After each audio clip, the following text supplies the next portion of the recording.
మనకి term insurance versus personal accidental policy. ఇన్సూరెన్స్‌లో మనకి ఎక్కువ మందికి తెలుసు టర్మ్ ఇన్సూరెన్స్ పాలసీ అనేది ఇది ప్రతి ఒక్కరు తీసుకోవడానికి ప్రయత్నం చేస్తారు. దీనికి టర్మ్ ఇన్సూరెన్స్ పాలసీ తీసుకోవాలి అంటే గనక 18 సంవత్సరాలు నిండి ఉండాలి. 60 సంవత్సరాల లోపు ఉండాలి. తర్వాత డిగ్రీ పాస్ అయ్యి ఉండాలి. తర్వాత ఇన్‌కమ్ పరంగా చూసుకుంటే 5,00,000 ఇన్‌కమ్ అనేది యాన్యువల్‌గా ఇన్‌కమ్ ఉండాలి. ఇన్‌కమ్ ప్రూఫ్ ఖచ్చితంగా ఉండాలి దీనికి. తర్వాత మెడికల్ టెస్ట్‌లు అయిన తర్వాత మాత్రమే పాలసీ ఇష్యూ చేయడం జరుగుతుంది. ఒక ఆరోగ్యవంతమైనటువంటి ఒక పర్సను ఇన్‌కమ్ ఉన్న పర్సన్ ఆరోగ్యం మీద ఎక్కువగా శ్రద్ధ చూపిస్తారు. ఎవరు కూడా ఆరోగ్యాన్ని పాడు చేసుకోవాలని చూడరు.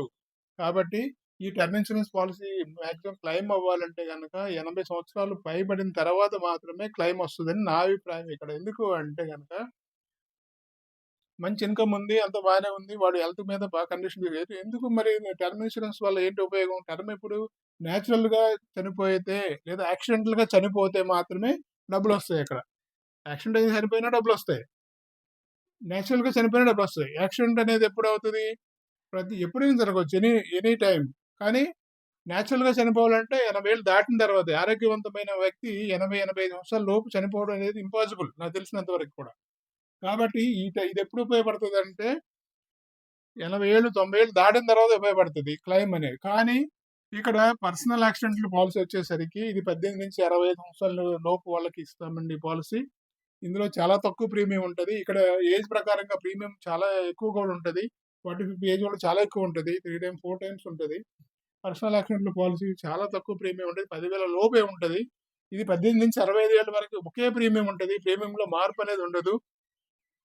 అయితే డే 1 నుంచి ఈ పాలిసీ అనేది యాక్టివేట్ అవుద్దండి. ఇవాళ పాలిసీ తీసుకున్నామంటే ఇవాళ రాత్రి 12 గంటల తర్వాత యాక్సిడెంటల్‌గా ఏం జరిగినా కూడా అన్నీ ఇక్కడ కవర్ అవుతాయి. ఇందులో పర్సనల్ యాక్సిడెంటల్ అంటే ఇక్కడ డెంటల్ కూడా కవర్ అవుద్దండి. డెంటల్ తర్వాత ప్లాస్టిక్ సర్జరీ ఈ 2 కూడా కవర్ అవుతాయి యాక్సిడెంట్ ద్వారా. అంటే యాక్సిడెంట్ అయ్యి ఈ దంతాలకు సంబంధించిన ఏదన్నా ప్రాబ్లమ్ అయ్యి అంటే విరగటం గాని ఏమైనా జరిగినప్పుడు దానికి సంబంధించి సర్జరీ చేయాలన్నా, ట్రీట్మెంట్ చేయాలన్నా కూడా ఇందులో క్లెయిమ్ అవుతదనమాట. అదే మామూలుగా హెల్త్ ఇన్సూరెన్స్ పాలిసీలో కూడా డెంటల్ కవరేజ్ లేదు, ప్లాస్టిక్ సర్జరీ లేదు. 2 లేవు. కానీ ఈ 2 కూడా ఇందులో కవర్ అవుతాయి. తర్వాత బ్లడ్ కావాలన్నా కూడా ఇందులో యాక్సిడెంట్ ద్వారా బ్లడ్ పోతే బ్లడ్ కూడా ఇందులోనే క్లెయిమ్ అవుతుంది. నర్సింగ్ చార్జెస్ ఇందులో క్లెయిమ్ అవుతాయి. ఫిజియోథెరపీ కూడా ఇందులో కవర్ అవుతాయి. తర్వాత దీంట్లో రైడర్స్ ఉంటాయి. మంచి మంచి రైడర్స్. ఆ రైడర్స్ కూడా మంచి ఇన్‌కమ్ ఇచ్చే రైడర్స్ కూడా ఉన్నాయి. కానీ పర్సనల్ యాక్సిడెంట్‌ల పాలిసీ డే 1 నుంచి కూడా ప్రతి ఒక్కరికి అవసరం పడే పాలిసీ ఇది. ఎందుకు అంటే మనకు రోడ్డున వెళ్తున్నప్పుడు అది ఇప్పుడు రోడ్లు బాగుండలేదు, గొంతులో పడిపోయాము అంటే దెబ్బలు తగులుతాయి. మనం ఓపీడీ కూడా ఇందులో కవర్ అవుతుంది.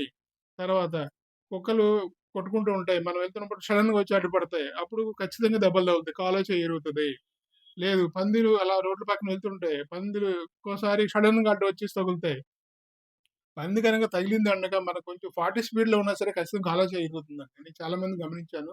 కాబట్టి ప్రతి ఒక్కరు మనం ఎంత జాగ్రత్తగా వెళ్తున్నా పక్క నుంచి ఏదో వెహికల్ వచ్చి కొట్టేయటం, 2 వెహికల్‌లు డాష్ ఇచ్చుకున్నప్పుడు అది ఒకటొచ్చి మన మీద పడిపోవడం ఇట్లాంటి ఏదో విధంగా మనకి రోడ్ల పైన యాక్సిడెంట్‌లు చాలా చూస్తున్నాం మనం. మనం ఎంత జాగ్రత్తగా ఉన్నా సరే ఏదో విధంగా యాక్సిడెంట్‌లు అనేది ఇక్కడ పర్సనల్ యాక్సిడెంట్‌ల పాలిసీలో పాము కాటు కూడా కవర్ అవుతుంది. కరెంట్ షాక్ కూడా కవర్ అవుతుంది. ఇది రోడ్ యాక్సిడెంటే కాదండి. బాత్రూమ్‌లో పడిపోయినా, మెట్ల మీద నుంచి పడిపోయినా, ఏదైనా ఎనీ యాక్సిడెంట్ అన్నీ కూడా ఇందులో కవర్ అవుతాయి కాబట్టి, ఇది ప్రతి ఒక్కరికి చాలా చాలా అవసరం ఇది. దీనివల్ల ఎక్కువ బెనిఫిట్ ఉంటది. ఇందులో మనకి ప్రీమియం కూడా చాలా తక్కువ కాబట్టి ప్రతి ఒక్కరు ఎఫర్డ్ చేయవచ్చు. కాబట్టి టర్మ్ ఇన్స్యూరెన్స్ తీసుకునే కంటే కూడా ముందుగా మనం పర్సనల్ యాక్సిడెంటల్ పాలిసీ అనేది తీసుకోవటం అనేది చాలా చాలా మంచిది. ఇది అన్ని ఆదాయ వర్గాల వాళ్ళకి ఇది అనుకూలంగా ఉన్న పాలిసీ కాబట్టి ప్రతి ఒక్కరు ఖచ్చితంగా తీసుకోవాల్సిన పాలిసీ ఇది.